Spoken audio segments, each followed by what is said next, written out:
you have another biscuit, Reverend Harper? Oh, no, Miss Abby. I always have too many of your biscuits just to taste your lovely jam. We always put a little apple in it to take the tartness out. We'll send you over a jar. Teddy, would you like some more tea? Bully. Now, Miss Abby, I've been meaning to talk to you about your nephew, Mortimer. Oh, yes. I understand he's taking your beautiful daughter, Elaine, to the theater again tonight. Teddy, your brother Mortimer will be here a little later. Splendid. We're so happy it's Elaine that Mortimer takes to the theater with him. Well, I've been meaning to talk to you about that. You see, I'm altogether not too happy about his unfortunate connection to the theater. You see, drama critics do develop quite a connection to it, and it's quite concerning to me. Well, not Mortimer. You need have no fear of that. Why, Mortimer hates the theater. Oh, my. Oh, yes. He writes simply awful things about the theater. But you can hardly blame him, poor boy. He was so happy writing about real estate, which he really knew something about, and then they just made him take this terrible night position. My. But, as he says, the theater can't last that much longer anyway. In the meantime, it's a living. Oh, why, Officer Brophy, come in. Hello, Miss Brewster. Reverend. Good afternoon, sir. Sire, what news have you brought? Colonel, I have nothing to report. Splendid, sir. At ease. Oh, Miss Brewster, I'm here to pick up the Christmas toys. Oh, I do think it's lovely what you lads do, fixing those toys for the children. Well, it gives us something to do down at the station. You get tired of playing cards all day, and then you start cleaning your gun, and next thing you know, bang, you shot yourself in the foot. Sometimes you drop your baton, too. Teddy, why don't you run along upstairs and get that big box in your Aunt Martha's room? Delighted. That's right. Up the stairs.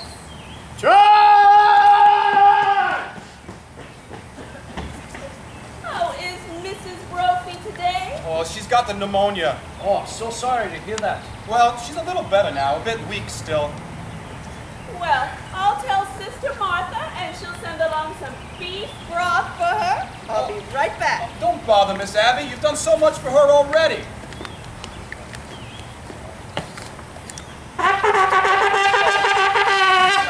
Excuse me, uh-oh. Hey, Colonel, you promised not to do that anymore.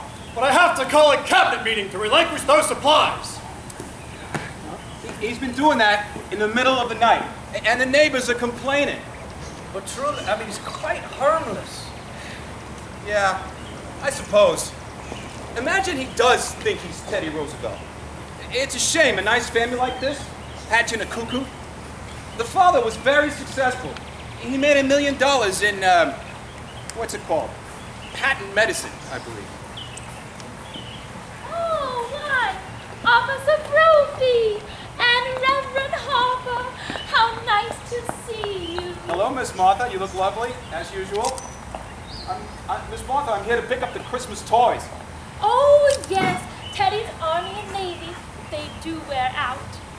Oh, Martha, you're back. How is poor Mr. Benitsky? Oh, not very well, dear, I'm afraid. The doctor was there. He's going to have to amputate in the morning. Woo! Amputate!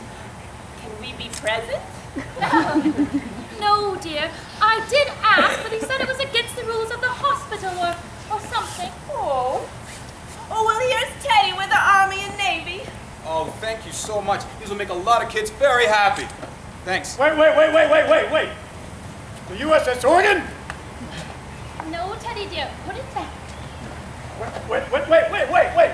The USS Oregon's supposed to be in Australia. Thank you again, ma'am. Wait. Is that hot? Oh, yes, sir. Dismissed. Yes, sir. Very good. You know, I've been thinking. I think I shall retire to my field headquarters. Charge!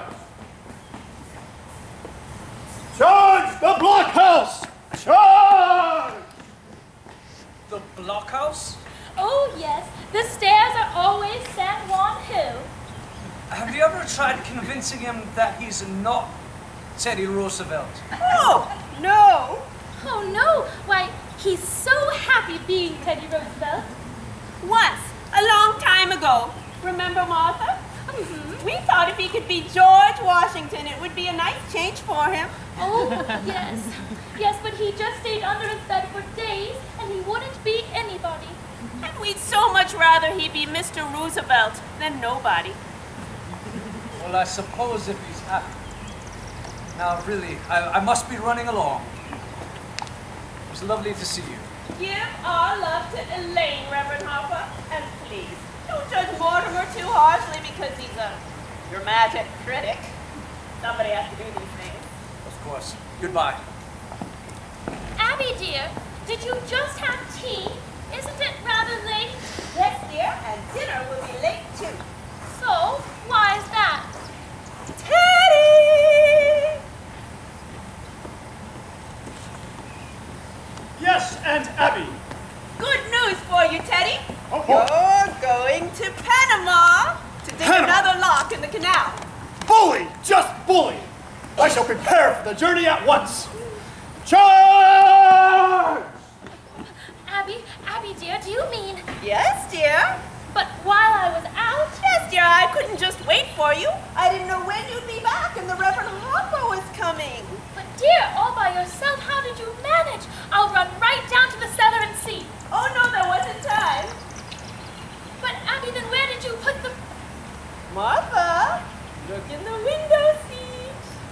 the window seat? Go ahead, dear. Lift the lid.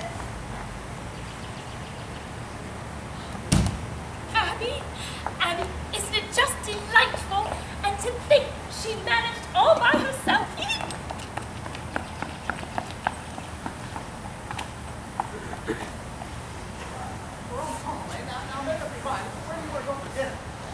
Oh, I don't care more for the ring. Well, suppose we wait till after the show. After the show?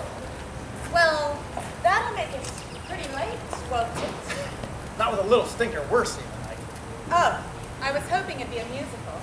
They seem to have such a humanizing effect on you, darling. After a serious play, we join the proletariat in the subway, and I have to listen to that lecture on the drama. It wasn't until we saw a musical that you took me home in a taxi and noticed my legs. Elena, where can we be married? In a hurry. Say tonight. Oh, tonight? Well, Father would insist on officiating. I bet your father could make a marriage service even sound pedestrian. Are you by chance writing a review of it? Sorry, darling. Occupational disease. Well, here we are. The Brewster Mansion. My God, it's enormous. Yeah, it's a beauty, huh? Say, isn't that Teddy? Yeah. What's he doing in a pair of binoculars and a sun helmet? Hello, Mortimer. Mr. President, how are you? Wonderful. What news have you brought? Just this. Mr. President, the country is squarely behind you. I know. Isn't it wonderful? Well, goodbye. Teddy, where are you off to? To Panama! Panama? Yeah, well, Panama's a seller. He digs locks for the canal. Oh, you are quite sweet with him. Teddy always was my favorite brother. Favorite brother? Were there others? Yeah, there's another brother, Jonathan, but we don't talk about him much.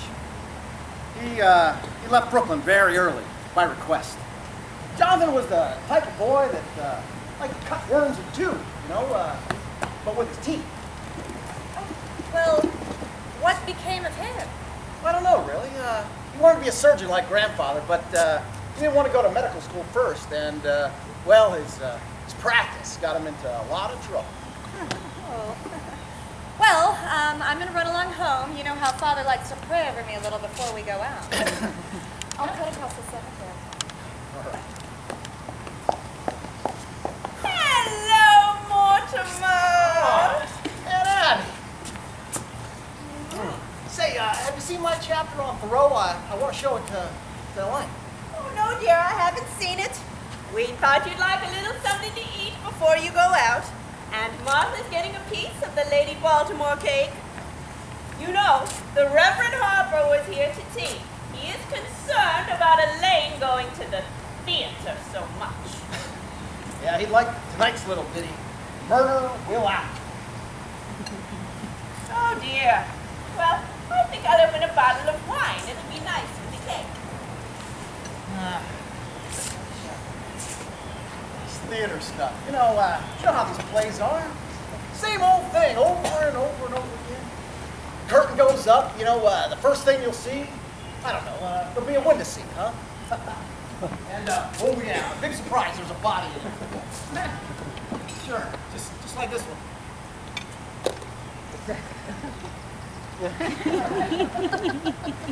But that body! There's a happy land far, far away. Lady Baltimore cake is so nice with a little wine, don't you think, dear? Oh, yes, dear. And Abby, and Martha? Yes, dear. What is it?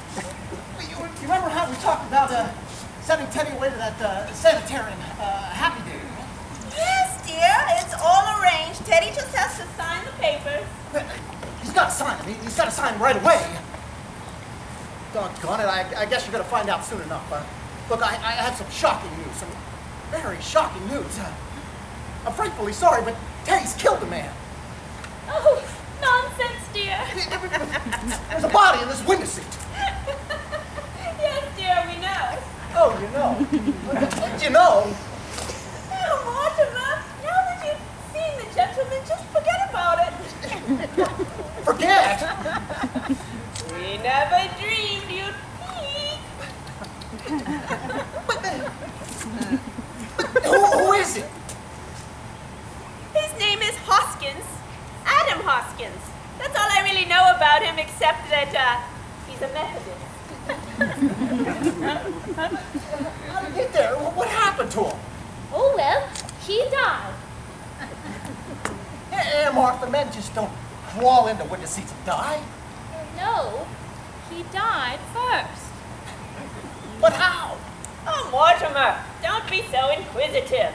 The gentleman died because he drank some wine with poison in it. How'd the poison get in the wine? Oh, you see, we put it in the wine because it's less noticeable that way. When you put it in tea, it has a distinct odor. But you put it in the wine? Yes, and I put Mr. Hoskins in the window seat because the Reverend Harper was coming. Wait a minute. So wait, you know what you've done and you didn't want the Reverend Harper to see the body? Well, not at tea. That wouldn't be very nice, would it? You think Martha and I have the right to our little secrets, don't we, Martha? Oh, butter plates, Martha, butter plates. Yes, dear, of course. Oh, Abby, while I was out, I dropped in on Mrs. Schultz. She's doing much better, and she would like us to take Junior to the movies again. Oh, well, we must do that tomorrow or the next day. Oh, yes, but I won't have Junior pick the movie again. He'll drag us into another one of those scary pictures. Yeah, Abby, Martha, what are we going to do? What are we going to do about what, dear? There's a body in that window seat. Yes, Mr. Hoskins.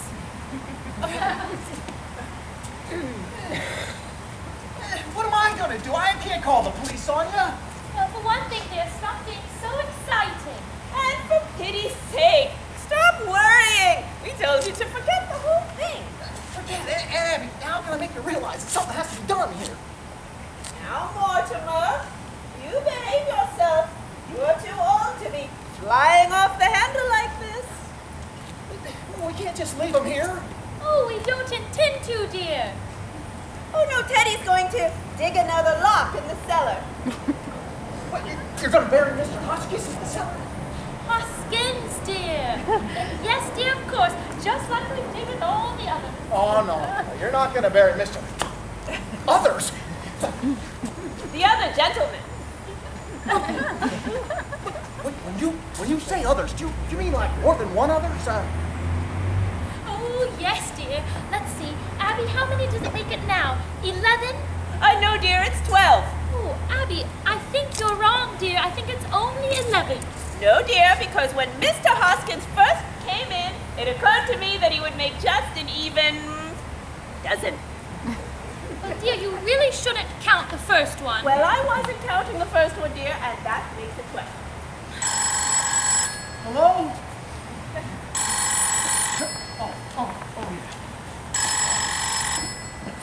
Hello? Ow! Oh, it's good to hear your voice. 12, 11. What's that? Oh, you're checking on me. Yeah, I know I didn't pick up the ticket. Look, Al, you gotta do me a favor. You gotta get a hold of George right away. He's gotta review the plate. No, I'll explain everything later, okay? All right. Where were we? 12! Yes. Abby thinks that we ought to count the first one, and so that makes it 12. All right, now, well, who's the first one? Mr. Midgley. He was a Baptist. Yes. And he came here looking for a room. Yes. He was quite a lonely old man. All his kith and kin were dead, and it left him so forlorn and unhappy. Dear, we felt so sorry for him. And then, when his heart attack came, remember Martha? Oh, yes.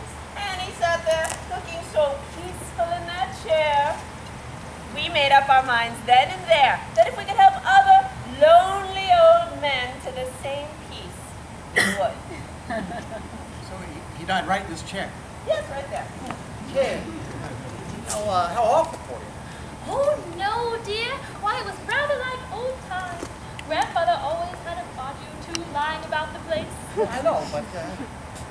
Well, you see, dear, Teddy had been digging in the Panama Canal, and he thought that Mr. Midgley was a yellow fever victim. That meant he had to be buried immediately. So we all took him down to the Panama Canal and buried him in a lock. And so that's how it all started? Well, we couldn't count on that happening again, so...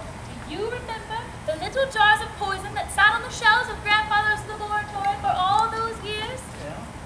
You remember your Aunt Martha's knack for mixing things? You have eaten enough of her piccalilli. Yeah.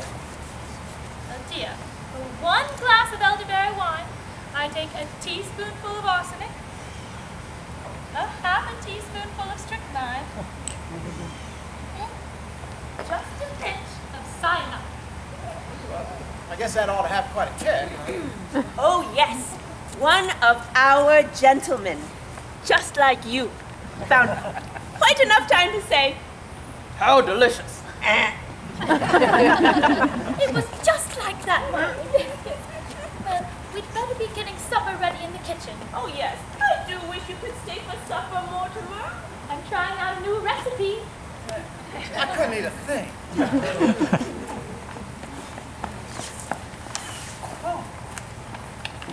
Darling. Hello. I keep you waiting.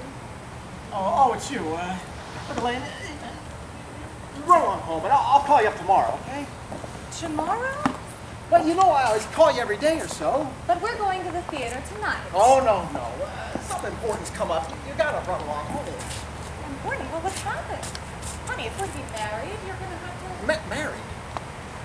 Do you not remember 15 minutes ago proposing to me? Oh, yeah.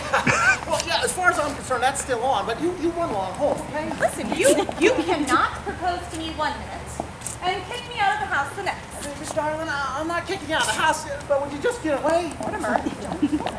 Look. I mean, just get out of here. Mortimer!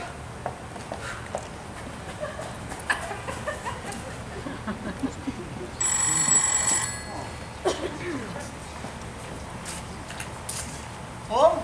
Oh, hey. What's that? George in Bermuda?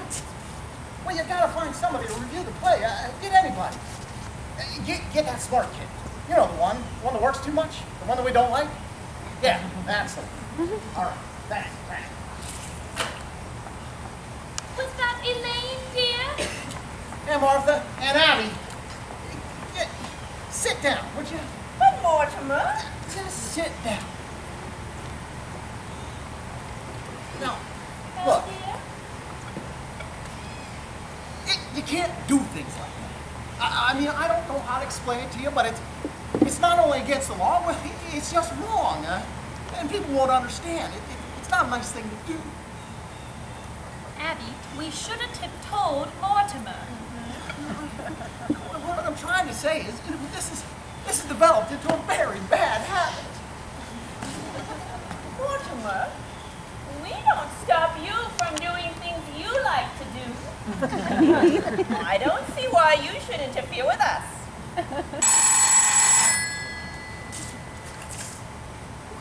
What's that? Al? What? Oh, fine. I'll see the first act and rip the pieces. Fine. Now look, nothing, Abby. I've got to go to the theater, but will you promise me something while I'm gone? Well, we'd have to know what it was first. Will you do this for me? What is it you want us to do? Don't do anything. I mean, don't do it. Don't leave the house. Don't let anybody in the house. Don't kill anybody in the house. And for God's sake, leave Mr. Hoskins where he is. Why? We were going to hold services before dinner. Services? Why, yes. After all, Mr. Hoskins was a Methodist. You don't think we'd bury him without a full Methodist service, do you? You can't wait till I get back. Woo! Why, yes, then you could join us for the services. Oh, Mortimer, you will like the services, especially the hymns. Do you remember how beautifully Mortimer used to sing in the choir? Before his voice changed. That's fine, all right. But promise me you won't let anyone in the house, okay? Hey, have you got some paper? Well, there's some stationery here. Well, these do. Oh, yeah, that'll do just fine. All right. I'll write my review on the way to the play and save some time.